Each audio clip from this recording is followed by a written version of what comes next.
ನಮಸ್ಕಾರ ಸರ್. ನಮಸ್ತೆ ಸರ್, ತಮ್ಮ ಪೂರ್ತಿ ಹೆಸರು? ಆರ್ ಗೋವಿಂದರಾಜು. ಯಾವ ಬ್ಲಾಕ್ ಇಂದ ನೀವು ಕಾಂಗ್ರೆಸ್ ಅಲ್ಲಿ ಅಧ್ಯಕ್ಷರಾಗಿದ್ರಿ ಸರ್? ನಾವು ಜೆ.ಪಿ. ನಗರ ಬ್ಲಾಕಿನ ಅಧ್ಯಕ್ಷರು. ಜೆ.ಪಿ. ನಗರ ಬ್ಲಾಕ್ ಮತ್ತು ಸಾರಕ್ಕಿ ಬ್ಲಾಕ್ ಅಂದ್ಬಿಟ್ಟು ಬರುತ್ತೆ ಅದು ಅಧ್ಯಕ್ಷ. ಎಷ್ಟು ವರ್ಷದಿಂದ ನಿಮಗೆ ರಾಜಕೀಯದ ಅನುಭವ ಇದೆ ಸರ್? ನಮ್ಮ ರಾಜಕೀಯ ಅನುಭವ ಒಂದು 25 ವರ್ಷಗಳಿಂದ ರಾಜಕೀಯ ಅನುಭವ ಇದೆ. 25 ವರ್ಷ. ಈ 25 ವರ್ಷದಿಂದ ಕಾಂಗ್ರೆಸ್ ಅಲ್ಲೇ ಇದ್ದೀರಾ? ಬೇರೆ ಯಾವ್ದಾದ್ರು ಪಕ್ಷ ಏನಾದ್ರು ಚೇಂಜ್? ಇಲ್ಲ, ನಾವು ಪಕ್ಷ ಯಾವುದು ಚೇಂಜ್ ಮಾಡಿಲ್ಲ. ನಾವು ಪ್ರಥಮ ನಮ್ದು ಕಾಂಗ್ರೆಸ್. ನಾವು ಕಾಂಗ್ರೆಸ್ ಅಲ್ಲಿ ಕೆಲಸ ಮಾಡ್ಕೊಂಡು ಒಬ್ಬ ಸಕ್ರಿಯ ಕಾರ್ಯಕರ್ತನಾಗಿ ನಾವು ಕೆಲಸ ಮಾಡ್ಕೊಂಡು ಹೋಗ್ತಾ ಇದ್ದೀವಿ. ಪೊಲಿಟಿಕಲಿ ಬರೋಕ್ಕಿಂತ ಮುಂಚೆ ಏನಾಗಿದ್ರಿ ಸರ್? ನಾವು ಪೊಲಿಟಿಕಲಲ್ಲಿ ಬರಕ್ ಮುಂಚೆಯಿಂದ ನಾವೊಂದು ಕೆಲಸ ಮಾಡ್ಕೊಂಡಿದ್ವಿ. ಈ ತರ ಕೆಲಸ ಮಾಡ್ಕ ಇದ್ಬಿಟ್ಟು ಪೊಲಿಟಿಕಲಿ ಬರಬೇಕು ಅಂತ ಏನ್ ಅನ್ನಿಸ್ತು ಸರ್? ನಿಮಗೆ ಉದ್ದೇಶ ಏನಿತ್ತು ಪೊಲಿಟಿಕಲಿ ಬಂದು ಜನಸೇವೆ ಮಾಡಬೇಕು ಅಂತ? ಇನ್ನೊಂದು ನಾವೊಂದು ಜನಗಳಿಗೆ ಒಳ್ಳೇದು ಮಾಡೋಣ, ಒಂದು ಜನಸೇವೆ ಮಾಡೋಣ ಅಂದ್ಬಿಟ್ಟು ನಾವು ರಾಜಕೀಯಕ್ಕೆ ಬಂದ್ವಿ. ಅದೇ ಮೇನ್ ಉದ್ದೇಶ. ಹೌದು. ಈ ರಾಜಕೀಯಕ್ಕೆ ಬರೋದಕ್ಕೆ ನಿಮಗೆ ಗಾಡ್ ಫಾದರ್ ಅಂತ ಯಾರು ಇದಾರೆ? ನಮಗೆ ರಾಜಕೀಯಕ್ಕೆ ಬರೋದಕ್ಕೆ ಗಾಡ್ ಫಾದರ್ ಅಂದ್ರೆ ನಮಗೆ ಈಗಿಂದ ಬೇಕಾ ಇಲ್ಲ ಹಿಂದಿಂದ ಬೇಕಾ? ಮುಂಚೆಯಿಂದ ನಮ್ಗೆ ಗುಂಡಣ್ಣ ಅಂದ್ಬಿಟ್ಟು ನಮ್ಮ ಮುರಿಯ ಹಿರಿಯ ಮುಖಂಡರಿದ್ರು. ಅವ್ರು ಇವತ್ತಿಲ್ಲ, ಇದನ್ನಾಗಿದ್ದಾರೆ. ಅವರಿಂದ ನಾವು ರಾಜಕೀಯಕ್ಕೆ ಬಂದ. ಯಾಕಂದ್ರೆ ಅವರು ಸೋಷಿಯಲ್ ವರ್ಕ್ ಮಾಡ್ತಾ ಇದ್ರು.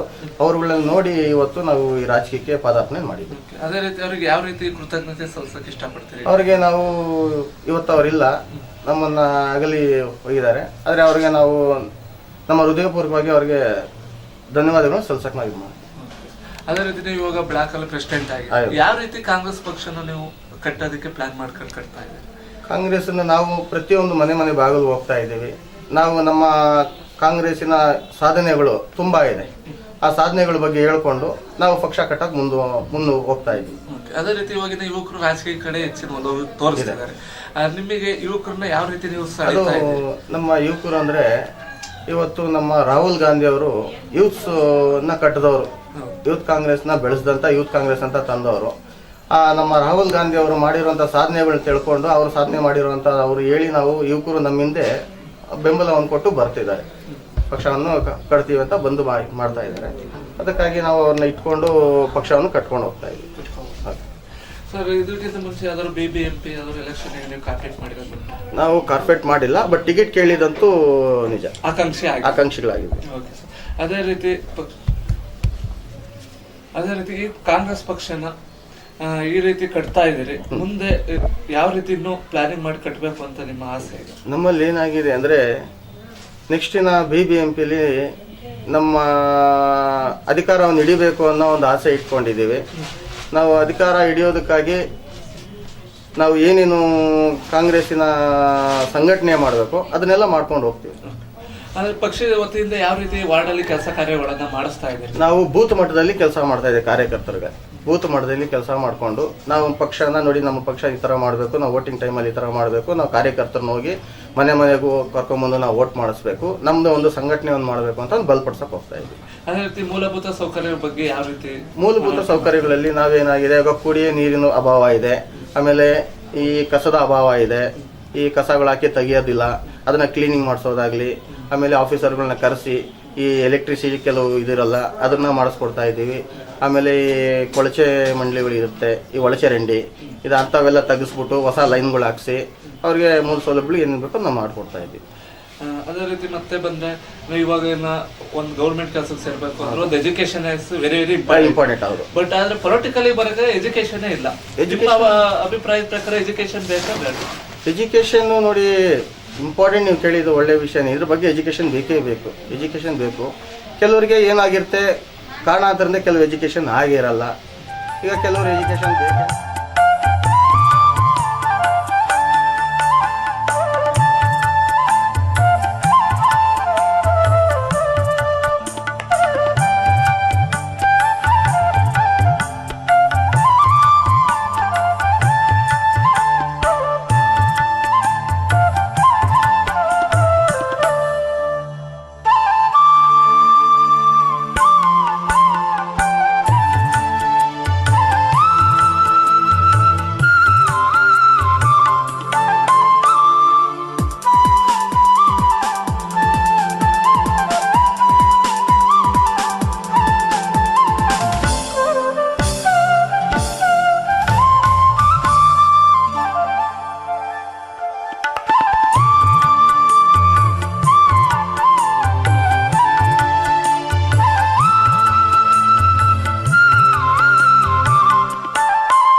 ತೀರ್ಮಾನ ಕೊಡುತ್ತೆ ಅದನ್ನ ತಗೊಳಕ್ ನಾವು ರೆಡಿ ಇರ್ತೀವಿ. ಅಂದ್ರೆ ಇಂಪಾರ್ಟೆಂಟ್ ಬೇಕೇ ಬೇಕು, ನಿಮ್ಮ ಎಜುಕೇಶನ್ ಬೇಕು, ಅನಿಸಿಕೆ ಪ್ರಕಾರ ಎಜುಕೇಶನ್ ಬೇಕು ಬಹಳ ಇಂಪಾರ್ಟೆಂಟ್ ಬೇಕು.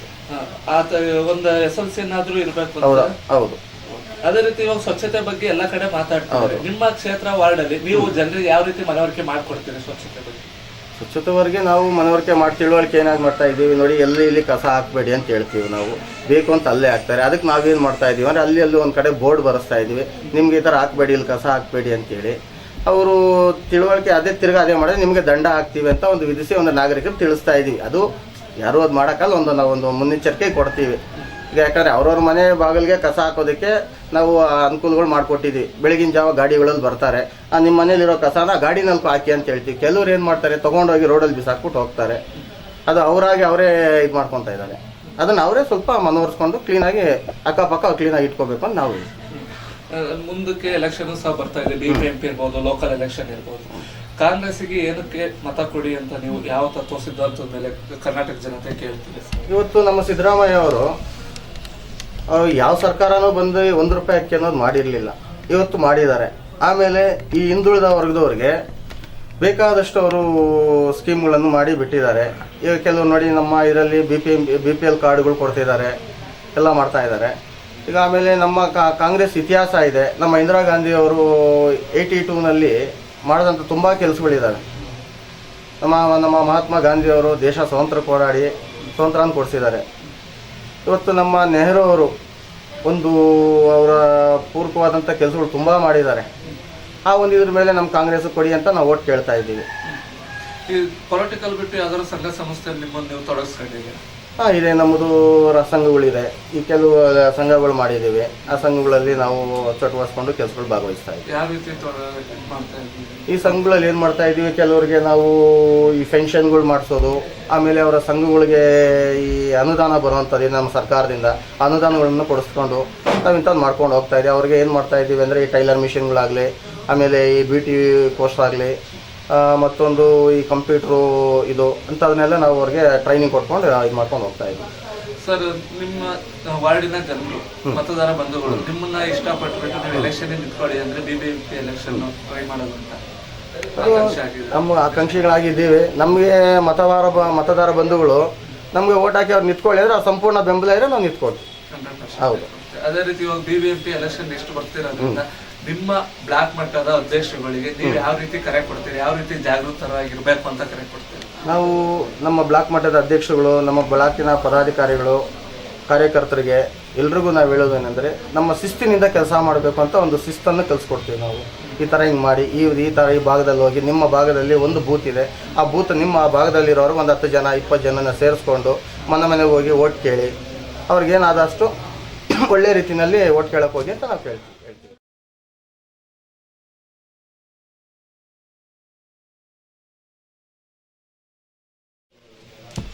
ಇವತ್ತು ನಾವು ಈ ಬ್ಲಾಕಿನ ಮಟ್ಟದಲ್ಲಿ ಏನಾದರೂ ನಾವು ಬೆಳಿಬೇಕು, ನಾವು ಅಧ್ಯಕ್ಷ ಆಗಬೇಕು ಅನ್ನೋದಾದರೆ ಒಂದು ಡಾಕ್ಟರ್ G. ಪರಮೇಶ್ವರ್ ಅವರು ಮತ್ತು ನಮ್ಮ ಇದೇ ಭಾಗದ MC ವೇಣುಗೋಪಾಲ್ ಅವರು ಅಂತ ಚುನಾವಣೆಗೆ ಸ್ಪರ್ಧಿಸಿದಂಥ MC ವೇಣುಗೋಪಾಲ್ ಅಂತವರು ಅವರಿಗೆ ನಮಗೆ ಈ ಸ್ಥಾನವನ್ನು ಗುರುತಿಸಿ ನಮಗೆ ಈ ಸ್ಥಾನವನ್ನು ಮಾಡಿಕೊಟ್ಟಿದ್ದಾರೆ. ಅವ್ರಿಗೂ ಇದು ಮೊದಲನೇದಾಗಿ ನಾನು ಅವರಿಗೆ ಧನ್ಯವಾದವನ್ನು, ನನ್ನ ಕೃತಜ್ಞತೆಯನ್ನು ಹೇಳೋಕ್ಕೆ ಇಷ್ಟಪಡ್ತೀನಿ.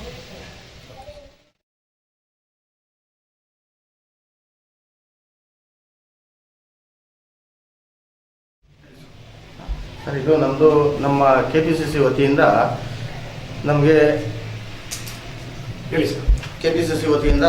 ನಮಗೆ ಆರ್ಡರ್ ಆಗಿರುವಂಥದ್ದು, ಎಲ್ಲರಿಗೂ ಒಂದು ಬೂತ್ ಮಟ್ಟದಲ್ಲಿ ನಂಬರ್ಶಿಪ್ ಮಾಡಬೇಕು ಅಂತ. ಆ ನಂಬರ್ಶಿಪ್ಪು ಒಂದು ಬೂತಲ್ಲಿ 15ರಿಂದ 25 ಜನನ ಇಲ್ಲ 50 ಜನನ ನೀವು ಸದಸ್ಯರಾಗಿ ಮಾಡಬೇಕು ಅಂತ ನಮಗೆ ಆಜ್ಞೆ ಬಂದಿದೆ. ಅದ್ರ ಪ್ರಕಾರ ನಾವೇನು ಮಾಡ್ತಾ ಇದ್ದೀವಿ ಅಂದರೆ ಎಲ್ಲ ಮನೆಗೂ ಹೋಗಿ ಅವ್ರ ಮನೆಗಳಲ್ಲಿ ಫೋಟೋಗಳು ತೊಗೊಂಡು, ಇಲ್ಲ ಒಂದು ಫೋಟೋ ತೊಗೊಂಡು ಬಂದು ಇಲ್ಲಿ ನಾವು ಫಾರ್ಮೇಟ್ ಮಾಡಿ ಅವ್ರನ್ನ ನೋಂದಣಿ ಮಾಡಿ ಸದಸ್ಯತ್ವನ ಅವರಲ್ಲಿ ಕೈಯಿಂದ ಸಿಗ್ನೇಚರ್ಗಳು, ಸೈನ್ಗಳನ್ನು ತೆಗೆದು ಆಮೇಲೆ ನಾವು ನಂಬರ್ಶಿಪ್ಪನ್ನು ಮಾಡ್ತಾ ಇದ್ದೀವಿ. ನಮ್ಮ ಕಾಂಗ್ರೆಸ್ ಪಕ್ಷಕ್ಕೆ ನಂಬರ್ ಆಗಿ ಅಂದ್ಬಿಟ್ಟು ನಾವು ನಂಬರ್ಶಿಪ್ ತೊಗೋತಾ ಇದ್ದೀವಿ ಸರ್. ಈಗ ಅವ್ರ ಹೆಸರು ನಮ್ಮ ಮಂಜುನಾಥ್ ಅಂದ್ಬಿಟ್ಟು ಅವ್ರ ಹೆಸರು. ಅವರು ಪಾಪ ನಮ್ಮ ಕಾಂಗ್ರೆಸ್ ಪಕ್ಷಕ್ಕಾಗಿ ದುಡಿತಾ ಇದ್ದಾರೆ, ಕುತ್ಕೊಂಡು ನೋಡ್ತಾ ಇದ್ದೀರಲ್ಲ ನೀವೇ, ಬರೆಯೋದು ಮತ್ತೊಂದು ಇನ್ನೊಂದು ಮಾಡ್ತಾ ಇದ್ದಾರೆ. ಈಗ ನಮ್ಮ ಅನಂತ ಮೂರ್ತಿ ಅಂತ ಅವರು ಪಾಪ ಅವರು ಕೆಲಸಗಳು ಮಾಡ್ತಾ ಇದ್ದಾರೆ, ನಮ್ಮ ಪಕ್ಷದ ಚಟುವಟಿಕೆಗಳಿಗೆ ತೊಡಗಿಕೊಂಡು ಕಷ್ಟಪಡ್ತಾ ಇದ್ದಾರೆ. ಅವ್ರ ಅರುಣ್ ಕುಮಾರ್ ಅಂತ ಹೇಳಿ ಆ ಹುಡುಗನು ನಮ್ಮಲ್ಲಿ ಭಾಗವಹಿಸಿಕೊಂಡು ನಮ್ಮ ಕೆಲಸ ಕಾರ್ಯಗಳನ್ನು ಮಾಡ್ಕೊಂಡು ಹೋಗ್ತಾ ಇದ್ದಾರೆ.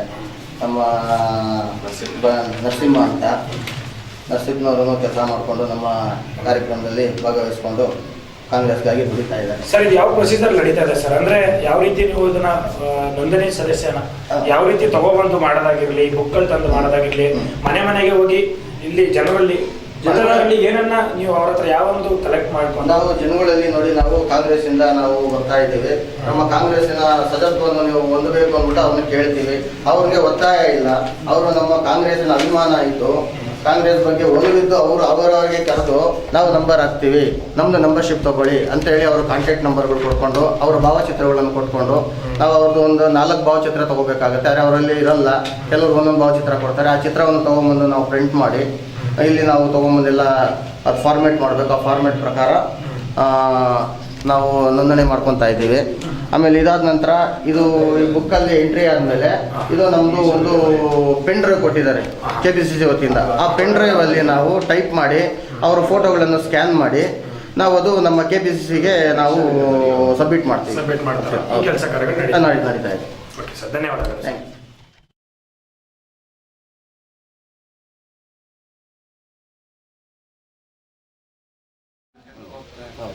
ಅದೇ ರೀತಿ ಸರ್, ಕೊನೆಯದಾಗಿ ಈ ಸ್ಥಾನಕ್ಕೆ ಬರೋದು ಇಲ್ಲಿನ ಮತದಾರರಿರ್ಬೋದು, ನಿಮ್ಮ ಫ್ಯಾಮಿಲಿ ಮೆಂಬರ್ ಇರ್ಬೋದು, ನಿಮ್ಮ ಫ್ರೆಂಡ್ ಸರ್ಕಲ್ ಇರ್ಬೋದು, ಇವ್ರ ಕಡೆಯಿಂದ ನೀವು ಬಂದಿರ್ತೀವಿ. ಇವರಿಗೆಲ್ಲ ಏನು ಹೇಳೋದಕ್ಕೆ ಇಷ್ಟಪಡ್ತೀವಿ? ಯಾವ ರೀತಿ ಕೃತಜ್ಞತೆಯನ್ನು ಸಲ್ಲಿಸ್ತೀವಿ ಅವರಿಗೆ? ನಾವು ಎಲ್ಲರಿಗೂ ಅವ್ರಿಗೆ ನಮ್ಮ ಬೆಂಬಲ ಕೊಟ್ಟಂಥವ್ರಿಗೆಲ್ರಿಗೂ ನಾವು ಅವ್ರಿಗೆ ನಾವು ಏನು ಹೇಳಿದ್ರು ಅದು ಕಮ್ಮಿನೇ. ಅವ್ರಿಗೆ ನಾವು ಯಾವತ್ತಿದ್ರೂ ಅವ್ರಿಗೆ ಚಿರುಣಿ ಅಂತ ನಾವು ಹೇಳ್ತೀವಿ. ಚಿರುಣಿಯಾಗಿ. ಇಷ್ಟು ನಿಮ್ಮ ಅಮೂಲ್ಯವಾದ ಸಮಯವನ್ನು ಕೊಟ್ಟು ಮಾತಾಡಬೇಕಾಯಿತು. ನಮಸ್ಕಾರ.